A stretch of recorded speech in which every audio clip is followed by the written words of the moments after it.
The night was cold, damp, and too quiet for the heart of London. A thin mist curled through the narrow alleys, swallowing the glow of the gas lamps. Somewhere in the darkness, a woman's last scream was cut short, strangled by the sharp slice of steel. When her body was found just before dawn, the sight was so horrifying that even the police officers who had seen countless deaths froze where they stood. Her throat was cut from ear to ear, her stomach slashed open so deep it looked as if her insides had been scooped out. And yet, this monster had vanished, as if he had been nothing but a ghost. No sound, no shadow, no witness. Just silence and blood. Who could commit such evil and simply disappear into the night? How could a killer walk the crowded streets of London, strike with such cruelty, and then vanish without leaving a single trace? The people called him a phantom, a demon wearing the face of a man. History would give him a name, Jack the Ripper. But before the newspapers screamed his title, before the city drowned in terror, London was already rotting from the inside. And it was there, in the darkness of poverty and despair, that this nightmare began. The East End of London in the late 1800s was not the London of kings and carriages. It was filth and smoke and desperation. The streets smelled of garbage, of rotting food, of beer spilled from broken mugs. Families crowded into single rooms, children slept on floors, and crime was the only trade that kept many alive. Whitechapel, a district in the East End, was the worst of them all. Every corner of Whitechapel seemed to whisper secrets. Men stumbled out of pubs drunk, women offered themselves for pennies, and fights broke out over scraps of bread. Life here was cruel, short, and dangerous. And in that chaos lived the women who would soon become his victims. They were not wealthy ladies of London society. They were ordinary women, many struggling with poverty, some with drink, most with loneliness. They worked on the streets, selling themselves because they had no other way to survive. To the rest of London, their lives seemed cheap. To the Ripper, their lives became the perfect target. The first victim was found in August of 1888. Her name was Marian Nichols, but everyone called her Polly. She was 43 years old, with a face worn from years of hardship. On the night she died, Polly had no money for a bed. In Whitechapel, if you didn't have a few pennies, you slept in the street. But Polly had an idea. She told friends she'd soon earn her lodging. With that, she vanished into the night. Hours later, her body was discovered. Her throat had been cut twice, so deep the knife nearly touched her spine. Her stomach was ripped open, slashed again and again. The police were stunned.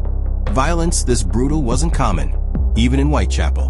But what terrified them most was that no one had seen or heard anything. The murder caused whispers, but not panic, yet. People thought it was just another killing in the East End. A drunken fight, a man angry at a woman who refused him. No one guessed this was only the beginning. A week passed. Then another woman was found. Her name was Annie Chapman. Like Polly, she was poor, homeless, and struggling to survive. Annie had been last seen around 5:30 in the morning, talking with a man. The man was described as middle-aged, dressed like a working gentleman, carrying a small package. Just minutes later, Annie's body was found in a backyard. Her throat was slit, her stomach opened, her organs pulled out and placed beside her. But this time it was worse. This wasn't rage. This was careful, precise, like someone who knew exactly what he was doing. The doctors who examined her whispered about surgical skill. Whoever the killer was, he cut with knowledge, as if he had studied anatomy. The city began to panic.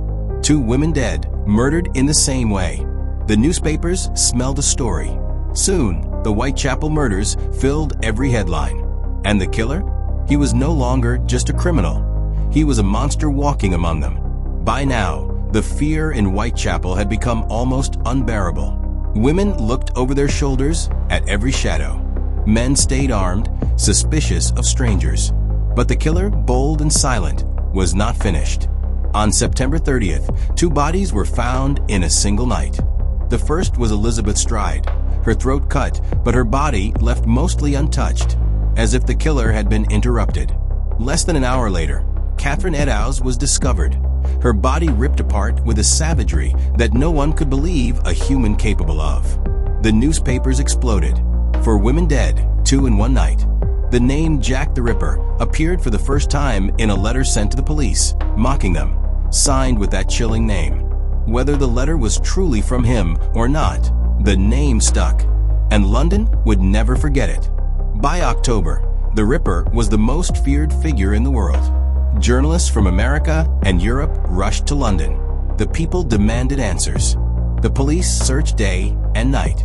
Detectives interviewed hundreds, even thousands of men. But every lead led to nothing. The killer left no footprints, no fingerprints, no weapon, no witness. It was as if the city itself was helping him hide. And then came the night of November 9th. Mary Jane Kelly, young and beautiful compared to the others, was found in her small room on Dorset Street.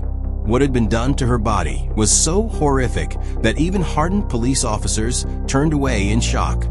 The walls were painted with her blood, her face unrecognizable, her insides torn apart and scattered. It was not just murder, it was madness. And once again, the Ripper vanished into thin air. London had never seen anything like it. 5 women dead, 1 killer, invisible and untouchable. People stopped trusting their neighbors. Husbands were accused. Strangers were hunted. The police were mocked as fools. And Jack the Ripper, the faceless shadow, was never caught. But how? How could one man carve through the heart of London, leave a trail of horror, and walk away without chains on his wrists? Was he a surgeon with dark secrets? A butcher with knowledge of a knife? Or something worse, something inhuman? The question tore through London, and it has never been answered. Yet the story of why Jack the Ripper was never caught begins long before his first strike. It begins in the dark streets of Whitechapel, where poverty, fear, and corruption gave him the perfect hunting ground. And it begins with a single mistake, one that should have revealed his face. That night, after Mary Jane Kelly's body was found, a witness swore he had seen a man leaving the area. He described him as pale, with a mustache, wearing a dark coat and a felt hat. The police rushed to hunt him down. For the first time, the Ripper was not a phantom. He was flesh and blood. He had a face. But just as the city held its breath, waiting for the capture, something happened that changed everything. Something that would ensure Jack the Ripper remained a mystery forever.